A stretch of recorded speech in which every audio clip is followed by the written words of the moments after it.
Welcome to Sideline Sanity with Michelle Tafoya, sponsored by Legacy Precious Metals. There has never been a better time to invest in precious metals. Check them out at legacypminvestments.com. Legacypminvestments.com. Coming up, a tough look at school shootings. For nearly 3 decades, she's reported the action from the sidelines. She started very young. She's covered the NBA, NFL, Olympics, and the college football and basketball national championships.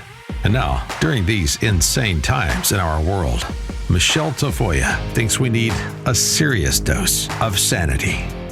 This is Sideline Sanity with your host, one of the sanest people on planet Earth, Michelle Tafoya.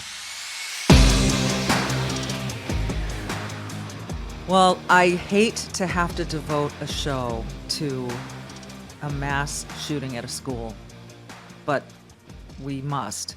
And I'll start by saying this. I just knew what was going to happen in the immediate wake of this event. I knew that, yes, many people were going to just focus on the kids and the families as it should be, but there were going to be others who just put themselves in their corners, really dug themselves into their corners on the Second Amendment. And it happened faster this time than we would have liked to have seen. But the issue is, for me, isn't there some in between? Because you've got one side saying, get rid of guns. You got Michael Moore, the filmmaker, saying, repeal the Second Amendment. And then you've got others saying, they're coming for your guns. They're going to take your guns. That's what they want. They want to take your guns.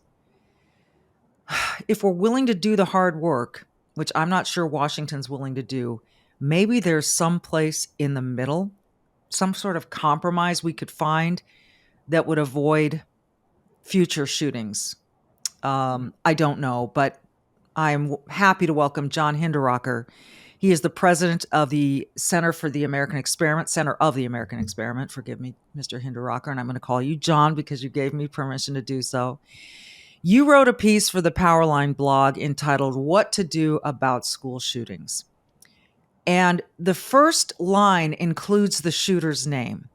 And I want to ask you this, John. I'm sure the shooter, if he were alive, would have loved that. Is there any part of your thinking that includes not talking about these shooters, not naming them? I realize what he did has an historic impact, but my goodness, we're glamorizing these guys, aren't we? Well, first of all, Michelle, thanks for having me on. And you are absolutely right. And I feel a little bit bad you pointed out I did it myself. Because one of the things I talk about in this piece is why do these more or less deranged people, almost always young men, why do they do this? Well, the fundamental answer is because they are living lives that are frustrating. They feel like they are inconsequential. The world does not respect them. And they can go out in a blaze of glory by being a school shooter.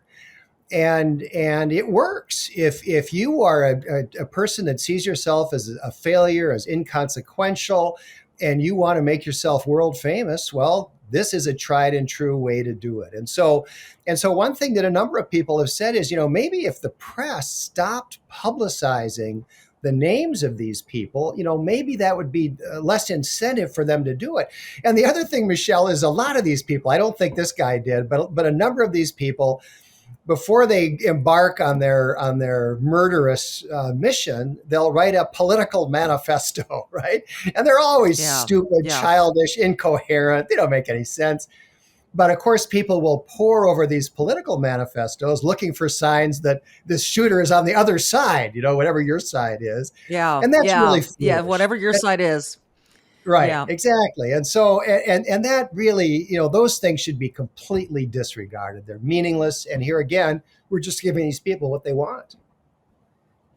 Yeah. I didn't mean to make you feel bad and call you out on that. I just wanted to indicate that one of the things that I've seen is this suggestion, and it's been going, this isn't the first time. I remember after Sandy Hook, there were a lot of people who absolutely refused to say the name of the shooter. Unfortunately, I can still remember his name. I'm not going to say it, but clearly his name is associated with that shooting. and we remember it. And that bothers me because what I really want to remember is those kids and their families. And yet we remember that stupid, evil name. And so I don't know, though. I mean, because we're so obsessed with finding out the answers for the motivation, everyone wants to dig into this guy's past and figure out what the hell went wrong. And as you rightly say, isn't that just so we can say, he was part of that other side. He was a socialist. He was a capitalist. He was a whatever. And then brand the whole other side as an associate of this guy? I think that's right, Michelle. And I think when we talk about, the title of my post, as you mentioned, was "What to Do About School Shootings?" Question mark. Joe Biden, just within hours of this incident, this crime, was publicly talking about it. And he said, "We all know what to do. We all know what to do. We just don't have the courage to do it." And I'm sitting there thinking, "No, we don't, Joe. What are you talking about? What is it that we supposedly all know?" And the truth, Michelle, is that it is very difficult to seriously answer the question, what can we do to try to prevent these school shootings? And I think the starting point for that has to be to understand how incredibly rare they are. And one of the things I did in my post, I used the FBI definition of a mass shooting incident. That means where 4 or more people are killed, not counting the shooter. That's just kind of an arbitrary definition that the FBI uses. But I think it corresponds pretty well to what we all mean when we talk about school shootings, right? And in the 21st century, we're now 22 and a half years into the 21st century, there have been 14 school shootings by that definition. So that means they average about one every year and a half. And in a nation of 320 million people, Michelle, I mean, these are extremely rare incidents. And one very crude way of looking at it is if you have 320 million people and they happen one every year and a half, you're looking at something that happens, again, in crude terms, once every 480 million man years, right? So this is really a needle in a haystack that you're trying to deal with, and it's made much more difficult by the fact that these shooters, for the most part, intend to die. That's how they want to go out. So how do you deter somebody who intends to die? You really can't do it. So it's not through lack of willpower or we're all too dumb to acknowledge the obvious that we have not found an effective way to prevent these incidents. They are very rare and they're more or less impossible to deter.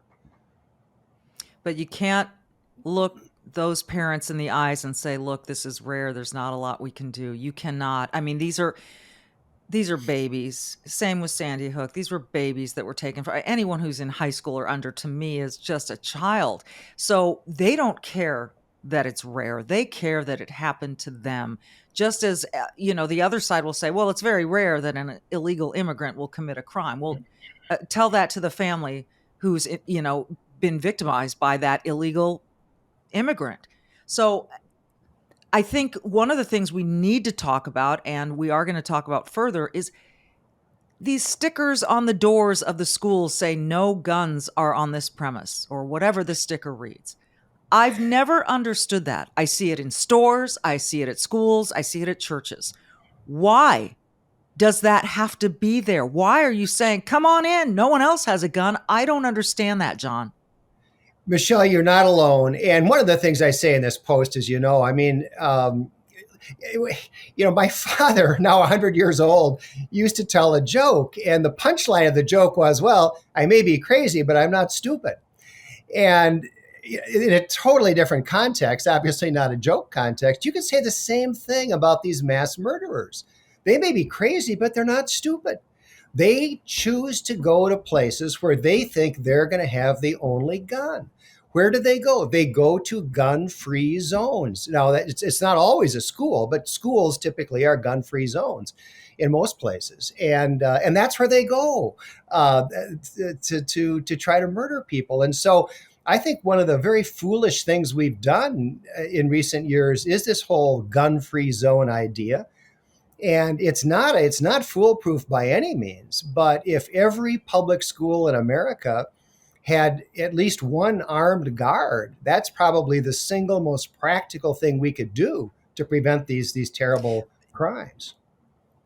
And I hear people who will push back on that and say, no, it's scary for the students. I tend to disagree with that. They'll say, we don't have the money, we can't afford it, which to me is absolute, utter nonsense. There's got to be a way to work that into a school's budget. There just has to be.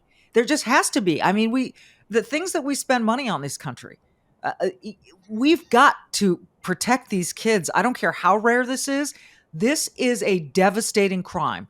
So we're going to talk later about some of the ways we can do this. But why you mentioned in your piece that the school unions push back against this idea of a security officer. Why? What's their rationale, the school unions, the teachers unions? Well, the teachers union, and I was thinking particularly in Minnesota where you and I live, Michelle, but I think it's true in other places around the country.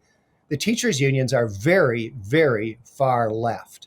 A lot of people don't realize that. They think, oh, they're just, for the kids. No, they sell out the kids at every opportunity. They are very far left. They are anti-police. They were buying into the whole defund the police concept and so on. And so it's this instinctive attitude that they've got. They say, oh, no, we don't want anybody to have a gun in our school. Well, I think most parents know better than that.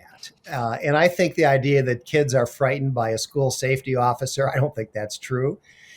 These are friendly people. I've never seen any evidence of that.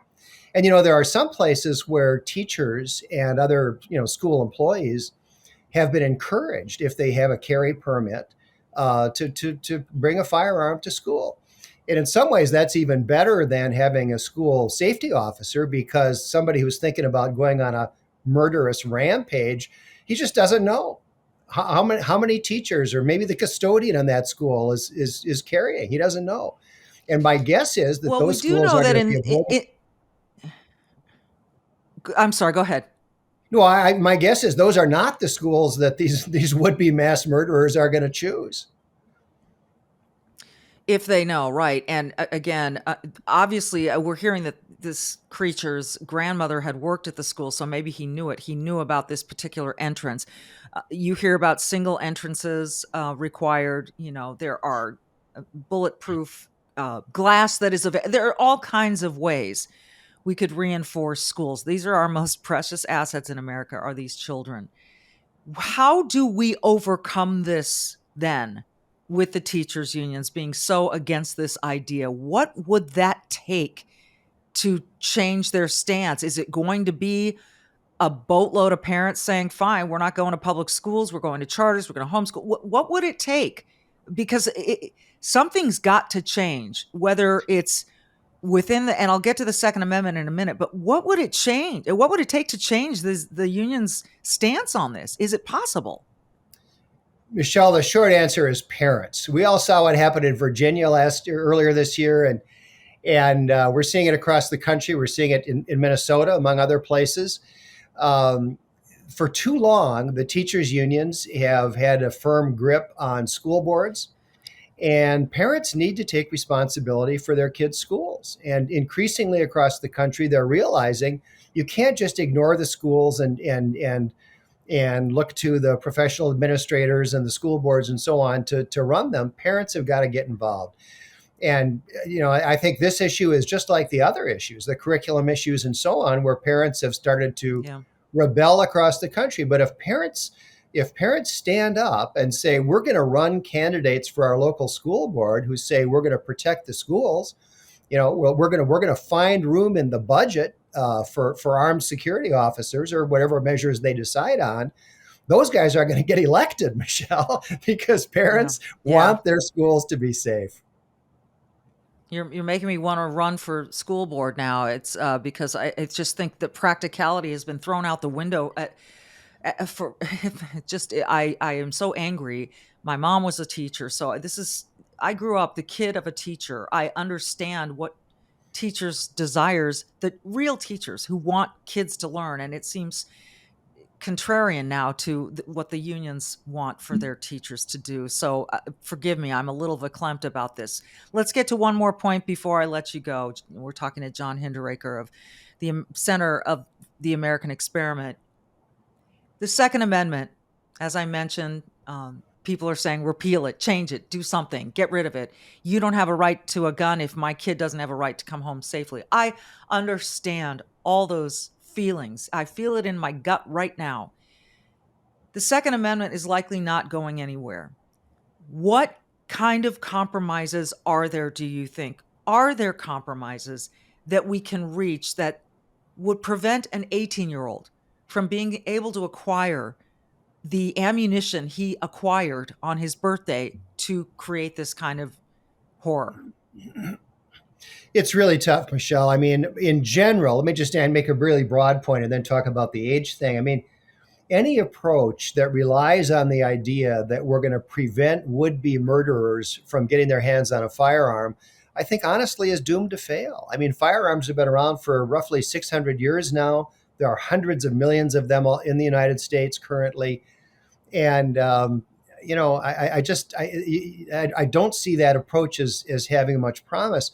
Personally, some people have suggested, well, this guy shouldn't have been able to buy firearms on his 18th birthday. How about if we raised the age to 21, say, where you can buy a firearm? I actually would be open to that, although I think, you'd have to look hard at the constitutional issue. Can you do that? But here's the other thing. We've got a whole lot of 18, 19, 20-year-olds serving in the U.S. military who handle firearms, right, who are experts in handling that's firearms. That's the immediate pushback people come up with is, wait a minute, if I'm 18, I can join the military and handle firearms. Why can't I do it outside of the military? But I think that's one of those little nuances that within the military, you're supervised. You have a chain of command. You have training. Outside of the military, you do not. So can we draw that distinction and codify it some way? Well, I think we could. Again, there would be a legal challenge, and I haven't researched it or analyzed it. You'd have to get past that hurdle. But as I say, personally, I'd be open to, raising the age when anybody can legally buy a firearm.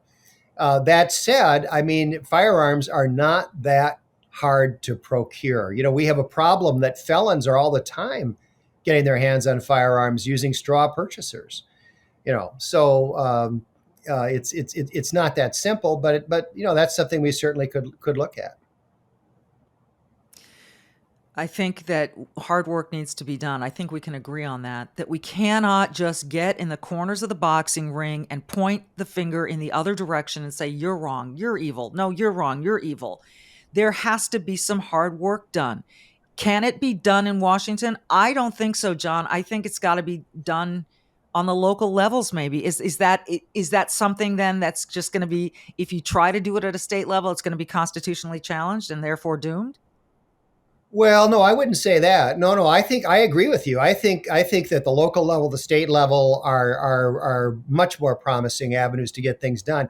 The other thing I think we would be remiss if we didn't mention, Michelle, is the whole issue of mental health. I mean, when these shooters, not just school shooters, but other mass murderers, when one of these incidents happens, and then you look into who was this person, usually it's everybody who knew him knew he was nuts. The worst school shooting episode we've ever had was that one some years ago now at Virginia Tech.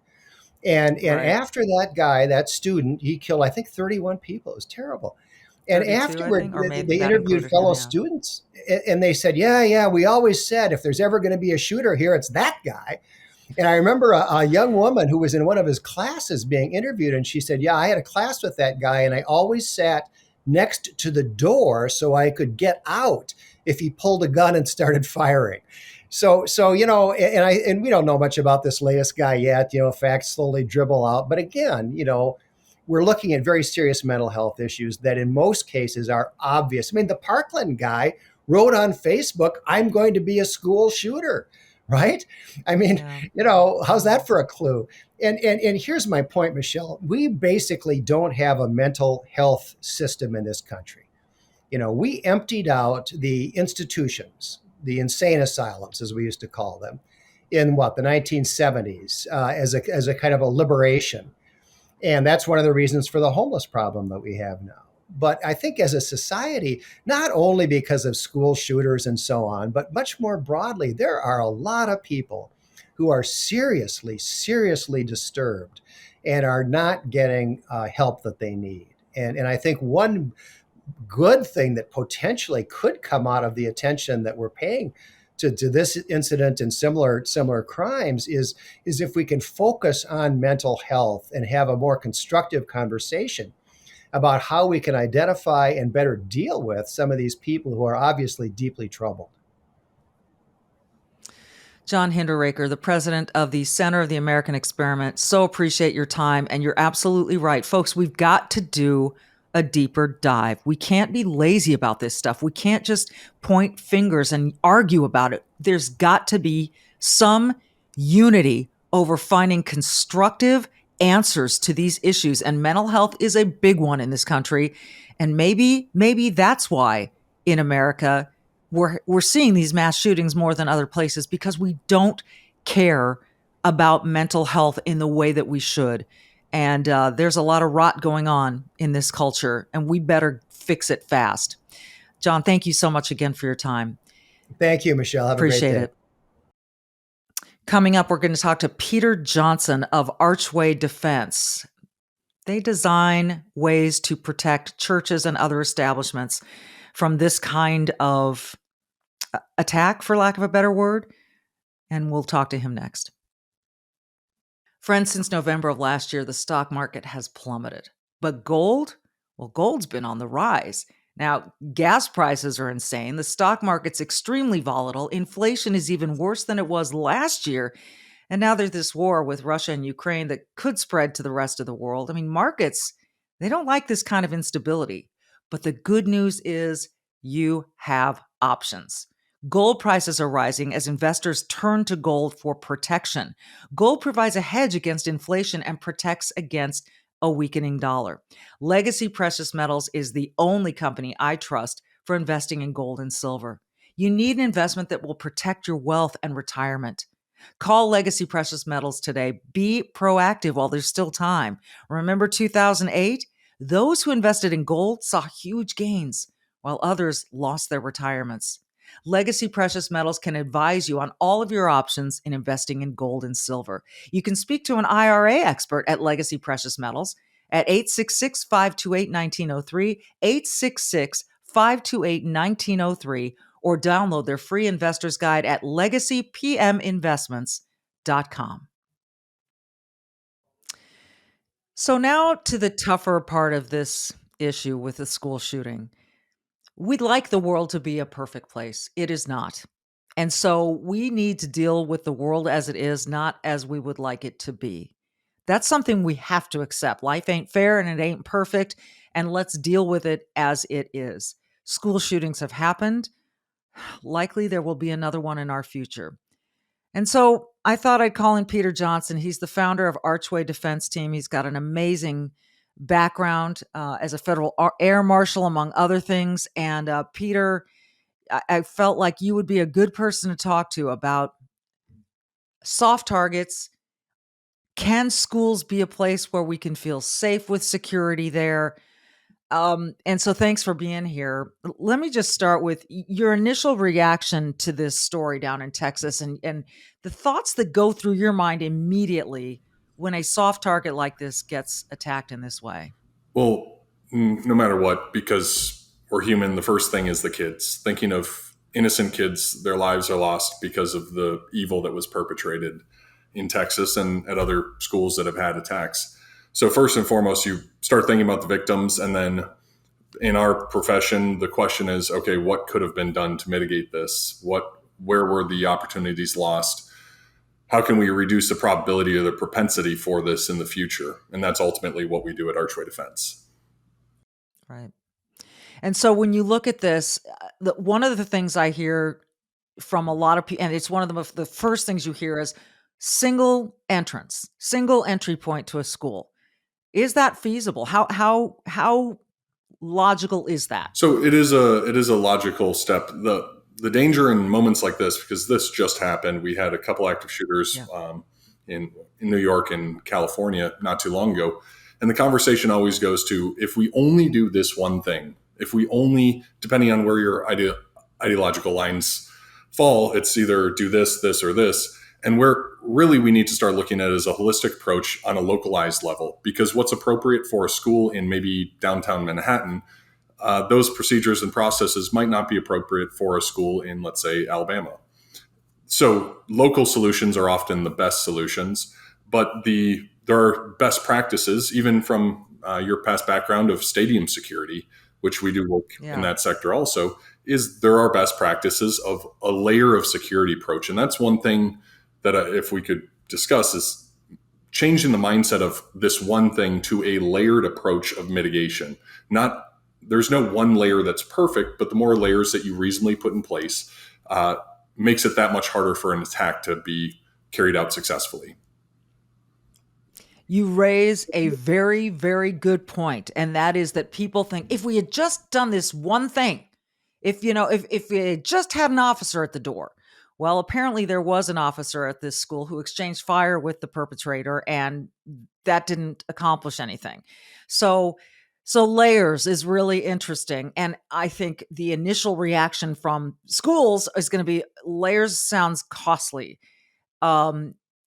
Is that an honest, reasonable reaction? Depending on, again, the layer, there could be very expensive layers, but there's also layers in the concept of process security, PROSEC, process security, simply having outdoor doors that you can leave for fire code, but that you can't get in easily, and making sure that if you do have to infill a larger school, that maybe you have multiple points of entry, but during the day, after the infill is done, everything gets locked down to that single point of entry where you can have more resources.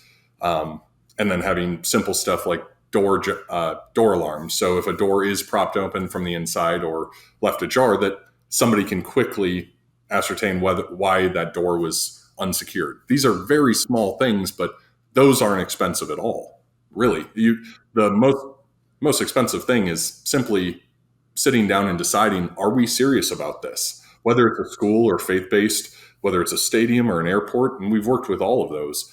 The hardest part in large corporations is, are we actually serious about this? Do we want to put in reasonable mitigation? We're not talking about moats and alligator pits. It's reasonable mitigation based on the threat probability of the location. All right. Threat probability of a location. And you raised another excellent point, which is a school in Manhattan is going to be far different from the school that we just saw in Uvalde, Texas, that, it's nearly rural. So we're talking about totally different scenarios. It doesn't seem difficult to me as a parent, as someone who's gone through school, as my mom was a school teacher, to say, we got to protect these places. And it's become so political. How much have you found in your work? I would imagine at Archway, by the time they get to you, they've decided they're serious, right? Generally speaking, by the time they get to us, if they are a client, they're absolutely serious, because simply we're too busy to have the hummers and hars or just check the box level security. Yeah. The point you brought up is, you think about your kid's school, and when the parents get involved, a lot can change pretty quickly, as we've seen in other topics. When parents get involved and say, this is serious, I look around at the airports and we have armed security and we have very reasonable mitigation. We look at the sports stadiums and arenas, very tight security. I mean, literally Joint Terrorism Task Force is stationed outside. And I'd argue if any politician's kid was at this school, it would have had better security.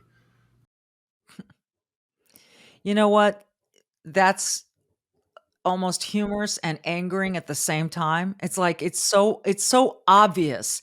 And maybe this is a tipping point when we see a little school in a tiny town get attacked like this, and everyone's saying that typical enough is enough, that we start looking at this seriously, and that parents start arguing for, you know what? This is the most precious thing we have in America is our children. So let's get serious. All right. If a school decides to get serious, and you talk about the layers, you talked about the single entry and then having these exit points available, but not able to enter. What other kinds of layers are reasonable for let's just say an average school? Yeah, an average school, there's a couple really easy things.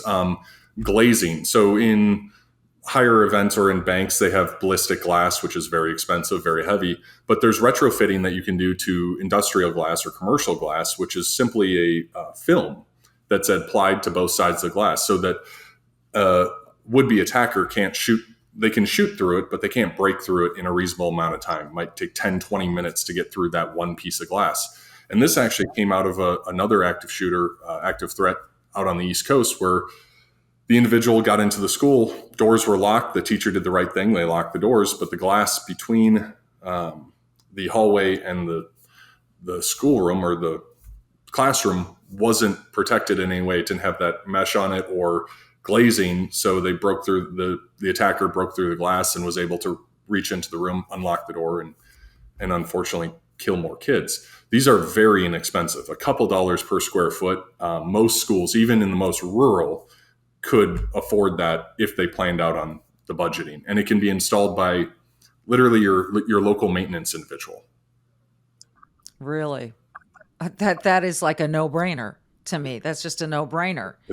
All right. I also heard a woman talking about some sort of ballistic blanket that you can hang. Are you familiar with these? Yeah, so ballistic blanket is simply either a Kevlar or poly mix that's designed to spread out the energy or displace the energy of a round impacting so it can't punch through it. Those are, now you're going to get into thousands of dollars or tens of thousands of dollars depending on the size of it, which is an option if you can put it into the budget or make funds. But even on the budget note, we know that we spend money all over the place in this country on a state, local, and federal level that is probably best spent on maybe our most valuable asset, which is the future generation of the country, and keeping them safe, not just physically, but mentally, emotionally safe, so that they can become functioning members of society in the future, and then hopefully surpass where we came from. So we spend money on all sorts of things. On foreign aid, the federal government spends a lot of money, and that's one of the conversations that took place within our circles, within the defense, security, and contracting fields over the past 24 hours, was we just signed billions of dollars. And we did the rough math. It's about, if you broke that down to every school in the country, it's roughly $305,000 that we just gave away to another country to protect their country. Every school in the country could have had a grant for $305,000 to harden their schools, to bring in meaningful security, hire security staff if they don't have any. So the argument of, is there money out there? It's almost embarrassing because of what we spend our money on, by contrast to the severity of what happens when evil gets into a school like this. I got to tell you, my heart just sank when you said that. Every school, $305,000. What could be done to protect these kids? It's laughable and it's cryable. I don't know what to feel right now, because as much as I support helping out other countries in need, I want to know my kid is safe. Every parent in America would trade a lot to know that their kid is safe, to get those 19 kids back right now. If you think about that, it's a drop in the freaking bucket. I don't even know how to respond. That's such powerful information. Peter Johnson is my guest. 5 years as a federal air marshal. I'm going through your bio here because I think it's so important. You were a Top Gun at the Federal Air Marshal Academy in 2010, 6 years in the United States Air Force, Air Base Defense, deploying internationally to Operation Iraqi Freedom, Operation Enduring Freedom. I mean, you've seen a lot. You're clearly an expert, and it's interesting to me that you in your current role, you guys are already talking about this and thinking about how this could have been mitigated, how this could have been prevented. I guess I want to give you the final comment here to tell us what, if you were in charge, pie in the sky, what is the first thing Peter Johnson would do right now in the wake of this hideous tragedy? Well, starting off with the understanding that evil is real. And if you don't believe that evil is truly real in the world, then looking at these kids being murdered and not associating that with pure evil, I don't know where we can grow from that. So first, evil is real. There are people in the world that would gladly harm every single person you know and love, and would be okay with it. Once you understand that foundation, everything else starts to make sense, and then your mitigation starts building from there. But one of the problems that we focus on in the country is because we're so obsessed with a quick news cycle of just the next thing, is simply the concept of people snap, or that an individual just never saw it coming, when we know statistically and empirically that is just not true. That often, very often, the attacker is well known in advance, and what we call pre-assault indicators, or precursors to violence, are displayed at large numbers, and even the FBI's own data supports this. They say that when it comes to even workplace violence or active shooters in a workplace, that when violence comes from an employee or someone close to an employee, there's a much greater chance that warning signs would have reached the employer in the form of observable behavior. That's kind of their keynote on that research project, observable behavior. Everybody in our industry understands that the key to success and the greatest impact is getting it before it happens, the mitigation piece. Unfortunately, we only focus on that critical moment of when it happens, opposed to seeing what precursors to violence were there and how do we mitigate that before it even happens. And people need to not be afraid to come forward with that information. Don't you think there's a little bit of a stigma, like, oh, I don't want to be the one to say it, but this guy's a little weird, or this guy's acting in a way that someone needs to take care of it. Well, we'll just let the family do that. I mean, there is that stigma. How do you suggest we conquer that? Again, it comes back to that first portion of the comment, which evil is real. Once you understand that evil is real, all political correctness goes out the window, because if it's the difference between offending somebody and saving those 19 kids' lives or any other attack, the choice, it's not even a choice. Your feelings can get repaired. Those kids are gone. So once we understand that evil is real, it focuses the conversation. It focuses the decisiveness of what we're going to do next. And ultimately, it gives us a path that we can actually achieve a successful outcome in mitigation. Peter, I'm so glad we had this conversation. It reinforces a lot of what I already knew to be true or believed to be true, but to hear it from an expert who deals with this stuff, who helps corporations, churches, other places that want to accept that reality. And we all need to accept that reality. That, as you said, it's out there. It's going to manifest itself in ways, and we're better off prepared for it than we are to just be frozen by fear of it, or that, again, that stigma of, I don't want to be the one to call someone out. I can think of many, many people right now who wish that someone had called this human, this creature, this animal out before it had come to this. Peter, I hope we can talk again. Thank you so much. Thank you for having me. I'm left sort of at a loss for words. When you hear an expert like the gentleman we just had on, Peter Johnson, say evil is real, accept it. It's not pretty, but it's life. And we see it all over the world. Now, the most vulnerable of our citizens, these kids, the most vulnerable people on earth, we need to protect them. It is worth every dollar. The way that we spend money, as he just said, and I want to reiterate it, the amount that we sent to Ukraine to support that very good cause would have covered $305,000 for every school in America to implement some sort of security. Think about that. Maybe fundraisers, maybe bake sales, maybe whatever it is. If you're looking for somewhere to put your money, I don't know. I'm just spitballing here. But what I do know is that our kids deserve this protection. Parents deserve the comfort of knowing that their kids are in school and they're safe, and they're going to be safe. We can do this stuff. He just said it's not that expensive. We can do this stuff. How serious are we about doing it? If you're a parent or a grandparent, I have a feeling your mind might be a little changed after listening to that. I hope so. Thanks for this first week of Sideline Sanity. We'll see you next week.